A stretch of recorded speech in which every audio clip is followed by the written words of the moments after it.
throwaway account because some of this still doesn't feel real. I'm 41M. My wife is 39F, married 11 years, 2 kids under 10. We met young, built a life from scratch, the kind people call solid. No drama, no big scandals. That's important, because when things started to feel off, I didn't think cheating. I thought midlife stress, parenting burnout, normal stuff. The first sign wasn't secrecy. It was confidence. She suddenly knew everything. Therapy phrases, boundary language, self-worth talk. Any disagreement turned into a lecture about how I was invalidating her experience. If I pushed back, she'd sigh and say I was being defensive. It felt like arguing with someone who'd already decided they were right and had receipts from the internet to prove it. She started staying out later, not often enough to be suspicious, just enough to feel inconvenient. When I asked for a heads up, she said I was trying to monitor her. When I said I missed her, she accused me of emotional dependency. Somehow, wanting your spouse around became a flaw. The line that stuck with me came during a small argument about nothing. She looked at me and said, calm as ever, "You're overreacting. This is why I don't tell you things." I remember apologizing. I shouldn't have. After that night, I started walking on eggshells without realizing when I'd agreed to the rules. They weren't spoken outright. They just appeared, fully formed. I wasn't allowed to question her tone, because that was policing her emotions. I wasn't allowed to ask where she'd been, because that was interrogation. I definitely wasn't allowed to connect dots, because that meant I was spiraling. Meanwhile, she could do all those things to me. If I came home tired, she'd ask what was wrong in that slow, careful voice that meant she was already diagnosing me. If I said nothing, she'd tell me I was shutting down. If I explained myself, she'd say I was making excuses. Somehow, every road led to the same conclusion. I was the problem. The kids noticed before I did. My son asked why Mom was always on her phone now. My daughter asked why we didn't eat dinner together anymore. When I brought it up, my wife said I was projecting adult issues onto them and using them to guilt her. That shut me up fast. The twist came when she started being unusually affectionate in public. Hand-holding, laughing too loud at my jokes, posting photos of us with captions about gratitude and growth. Online, we looked closer than ever. At home, she felt farther away than a stranger. And I couldn't shake the feeling that the version of her everyone else saw was being performed very deliberately, for everyone except me. I kept telling myself I was imagining things. That stress can warp perception. I wanted something concrete, something I could either confirm or let go. That's when her stories started betraying her. It was about a work dinner. She mentioned it casually, said it ran late because a client wouldn't stop talking. No big deal. The next morning, I asked how the client meeting went, trying to sound interested, supportive. She blinked, just for a second, then said, "What meeting?" I reminded her about the dinner. She laughed and said, "Oh, that wasn't work. That was just drinks." Same night, different explanation. I didn't push. I rarely did anymore. But I started paying attention. Over the next week, little inconsistencies piled up. She'd say she was exhausted from staying up late working, then complain the next day about not sleeping because she was out too late. She told me she ran into an old friend at the store, then later said they'd been planning to catch up for weeks. When I gently pointed out one of these contradictions, she turned it around instantly, said I was keeping score, said normal people don't cross-examine their spouses. Then came the familiar line, "You're making something out of nothing." The twist that really stuck with me happened when I checked our shared calendar. The dinner she'd mentioned, then redefined, had been added, removed, then added back again under a different name. I stared at the screen longer than I want to admit. It wasn't proof of cheating. Not yet, but it was proof of something else. She was editing reality.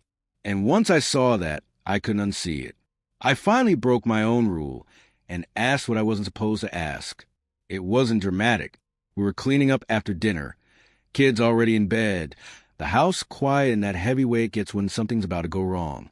I said, "Are you happy?" Not accusatory. Not loaded. Just honest. She didn't answer right away. She kept wiping the counter like she hadn't heard me. Then she said, "Why do you always do this?" I asked what she meant. She said I wait until things are calm and then drop emotional bombs. That was new. Apparently asking about her happiness was an attack now. I tried again.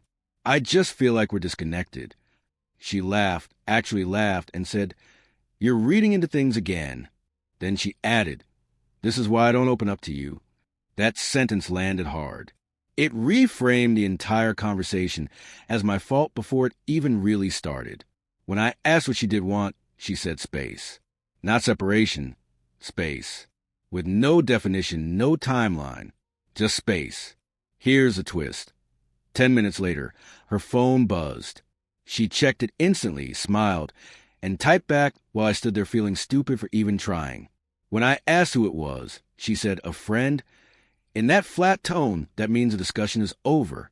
I went to bed feeling smaller than I had in years, realizing I hadn't asked the wrong question. I just asked it to the wrong person. After that night, she took her space seriously. Too seriously. She started coming home later, without explanation, moving through the house like a guest instead of a partner. If I asked how her day was, she'd say, "Long," and disappear into the bedroom with her phone. Door closed. Lights off. Screen glowing. I told myself not to jump to conclusions. Space means space, right? Except it only applied one way. If I went quiet, she accused me of sulking. If I stayed up late, she asked why I was avoiding her. The rules kept changing, but I was always breaking them. The kids noticed again. My daughter asked why mommy sleeps with her phone now. My son asked why mommy gets mad when daddy asks questions. I felt like I was failing them by not having answers. The twist came on a Friday afternoon. She texted saying she'd be out late with co-workers. I didn't respond. An hour later, she sent another message. "Are you okay?" I said yes. That seemed to irritate her more than concern ever did. She came home close to midnight, humming, lighter than she'd been in weeks. When I asked if the dinner went well, she froze for half a second, then said, "Oh, that was canceled. We just had drinks." Same pattern, same edit. Later that night, I checked our credit card statement. A charge from a restaurant we'd never been to. 2 entrees, 2 drinks. I didn't confront her. I just sat there, staring at the screen, realizing that space wasn't about finding herself. It was about making room for someone else. I wish I could say I found a smoking gun, a text thread, a confession, something clean and undeniable. What I found instead was quieter and somehow worse. The next morning, she left her tablet on the kitchen counter. Not hidden, not locked, just there, like she forgot it existed. I noticed because it lit up with a notification while I was making coffee. I didn't read the message itself, just the name, a man's name I didn't recognize, and a heart emoji. My first instinct was to put the tablet face down and walk away. That's the part that scares me now, how trained I had become to protect her comfort over my sanity. But then another notification came in, and another, rapid, familiar. I unlocked it. I won't pretend I didn't. There weren't explicit photos, no graphic language, just intimacy, inside jokes, complaints about home being tense, her telling him she felt more like herself when she was with him, him asking when he'd see her again, her replying, "Soon. I just have to manage things here." Manage, like I was a task. The twist that knocked the air out of me was a timestamp.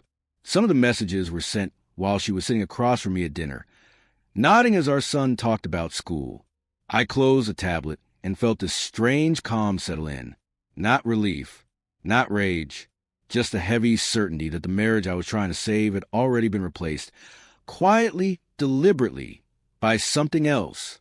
I didn't confront her right away. That's the part people don't understand when I tell this story later.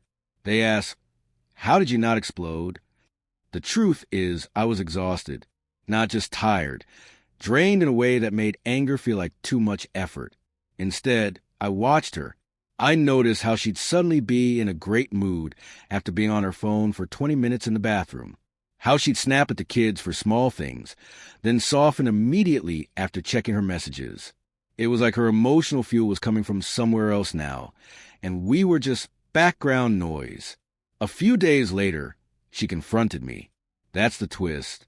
She told me I'd been distant, asked if I was unhappy, said she felt like she was doing all the emotional work in the marriage. I almost laughed at the irony, but I bit my tongue. When I asked what she meant, she said, "You're just not present anymore." Coming from someone who barely looked up from her phone, it felt surreal. I finally said it. "I know about him." She stared at me, expression unreadable, then sighed. Not shock, not fear, just tired irritation. She said, "I was wondering when you figure out." Then she added, "It's not what you think." That's when I realized this wasn't going to be a confession. It was going to be a negotiation. When she said, "It's not what you think," I almost believe her. That's the scary part. I wanted there to be some version of this where I'd misunderstood, where I could still put the family back together if I just listened carefully enough. She told me it wasn't an affair. It was a connection. She said it started because she felt unseen, that she tried to talk to me for years, but I was emotionally unavailable. When I reminded her of all the times I'd asked what was wrong and been told I was overreacting, she waved it off and said, "That's not the same thing." Then came the real twist. She said she never planned for it to go this far, that if I'd noticed sooner, if I'd changed sooner, it wouldn't have happened. She said this calmly, like she was explaining a cause and effect diagram. Action, me not meeting her needs. Reaction, her finding someone who did. I asked if she loved him. She didn't answer. She said love is a construct and that I was being simplistic.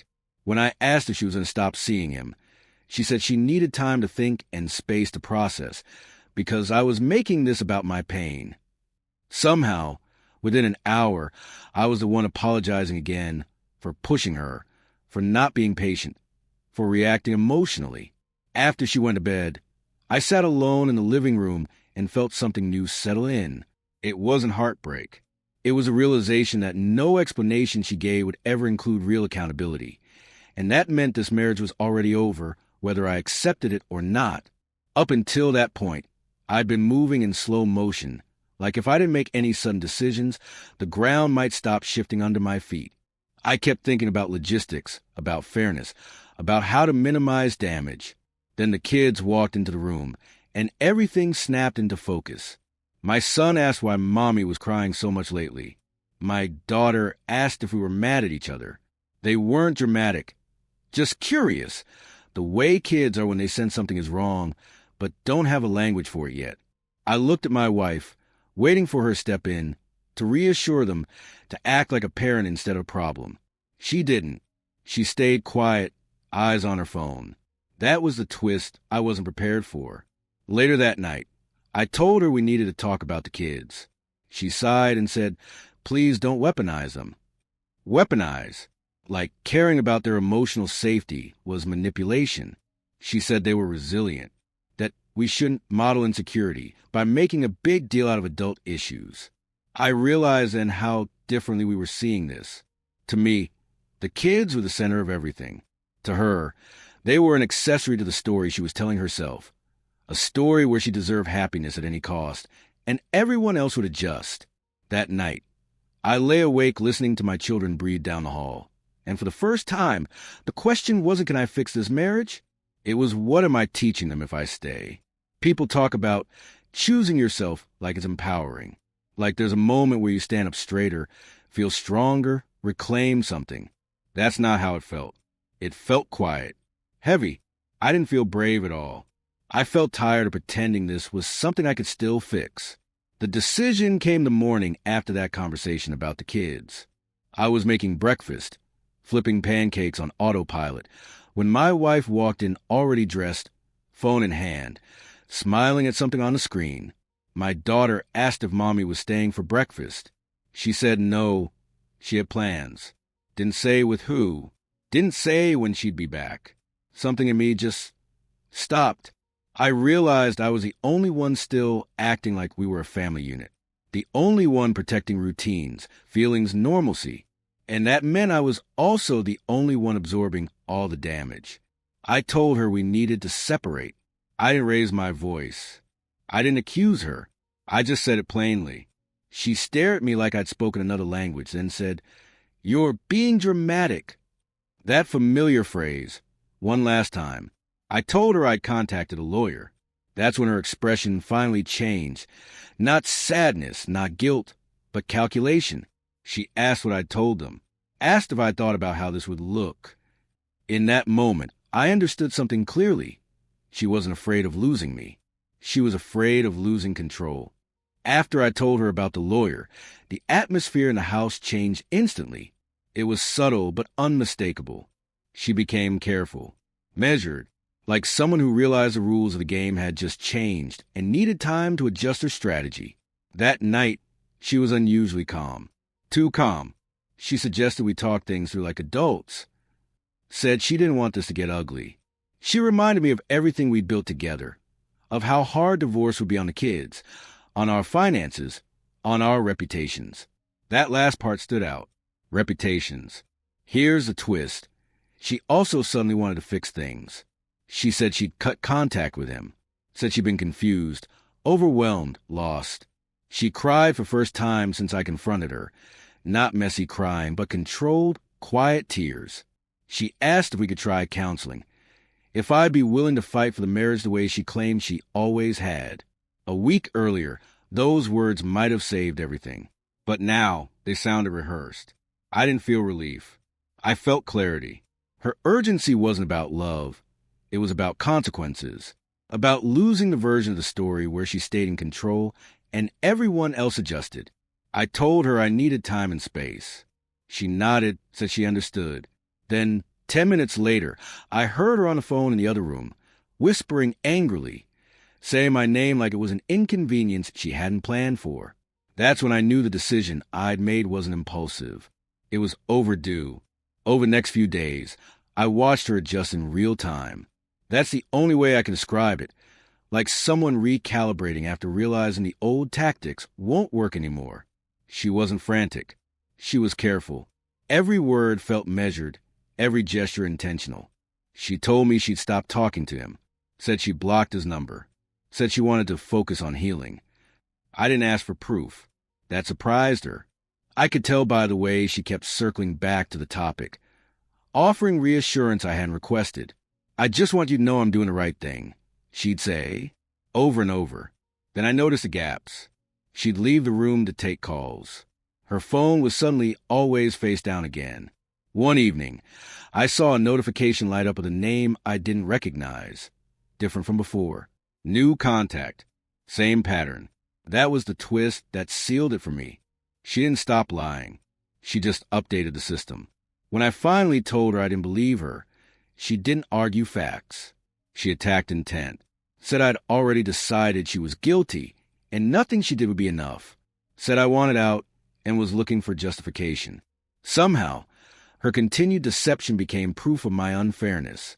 That night, I slept in the guest room, not as a statement, just because I couldn't share space with someone who kept editing reality while insisting it was the truth. I wasn't angry anymore. I was done negotiating with someone who never planned to be honest. Up until then, a part of me was still waiting for something to change. A confession that felt real. A moment of clarity from her. Some sign that I wasn't about to blow up my kids' lives for a mistake she actually understood. That part of me finally went quiet. I didn't announce anything. I just started planning. I called a lawyer again and asked practical questions this time. Custody. The house. What documenting behavior actually meant. Saying those words out loud felt surreal, like I was talking about someone else's life. But there was relief in the structure. Clear steps. Clear boundaries. No emotional debates. Here's the twist. The calmer I became, the more unsettled she seemed. She kept asking what I was thinking. If I was okay. If I still loved her. Questions she hadn't asked in months. When I answered neutrally, she accused me of shutting her out. When I stayed firm, she said I was being cold and punitive. I realized then how much my confusion had benefited her. As long as I was uncertain, she stayed in control. Certainty, Even quiet certainty took that away. I started writing things down. Dates, comments, changes in behavior. Not out of spite, but because I needed to trust my own memory again. Seeing it on paper made it impossible to minimize. That night, after the kids were asleep, I sat alone in the living room and felt something I hadn't felt in a long time. Resolve. Not loud, not angry, just steady. Once I stopped engaging emotionally, she changed. That was the clearest sign of all. No more soft explanations. No more careful phrasing. The patience she'd been performing evaporated the moment it stopped working. She accused me of stonewalling, said I was creating a hostile environment, told me the kids were picking up on my energy. When I reminded her, calmly, that she'd been asking for space for months, she snapped that this was different, that I was doing it to punish her. The irony didn't even slow her down. The twist came one evening when she realized I wasn't backing off. She said, "You know, if you'd just been a better husband, none of this would have happened." No therapy language, no soft edges, just blame, plain and sharp. And strangely, it helped, because that sentence confirmed everything I'd been trying not to see. There was no version of this where she took responsibility. No ending where she looked at the damage and owned it. Her love, such as it was, had conditions, and I finally failed to meet them. The kids were in the other room, laughing at a show. Life was still happening around us. I looked at her and felt nothing but distance. Not hatred, not sadness. Distance. That night, I told her I'd be filing officially the next week. She didn't argue. She just went very quiet. And for the first time, that silence wasn't mine to carry. The last few days before she moved out were strange in a way I didn't expect. Civil, almost polite. We coordinated schedules, talked about school drop-offs, avoided anything that felt too real. It was like we were co-workers finishing out a contract instead of two people ending a marriage. What surprised me most was how quickly my body relaxed once the decision was final. I slept, not perfectly, but deeply. I ate without that knot in my stomach. I laughed with the kids without feeling like I was faking it. The constant tension I've been calling normal stress had actually been fear. Fear of saying the wrong thing, noticing the wrong thing, asking the wrong question.